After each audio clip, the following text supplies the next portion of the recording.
नवरात्रीच्या तिसऱ्या दिवशी देवीच्या चंद्रघंटा या रूपाची आराधना केली जाते. देवीचा ध्यान मंत्र पिंडज प्रवरारूढा चंडकोपास्त्रकेर्युता प्रसादम तनुते मह्यम चंद्रघंटेति विश्रुता. देवी चंद्रघंटा हे देवी पार्वतीचे विवाहित रूप आहे. चंद्राच्या कलांप्रमाणे मन देखील सतत आकुंचित प्रसरित होत असते. देवीच्या या रूपाच्या नामोच्चार मात्रे आपले मन सजग होऊन आपल्या नियंत्रणात येते. आई चंद्रघंटेचा रंग सोन्यासारखा तेजस्वी आहे. आईला 3 डोळे आणि 10 हात आहेत. तिची शस्त्रे कमळ, गदा, बाण, धनुष्य, त्रिशूळ, तलवार, भाला, चक्र आदी आहेत.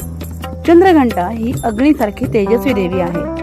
ती सिंहावर आरूढ झालेली असते आणि युद्धात लढण्यासाठी उन्मुख असते.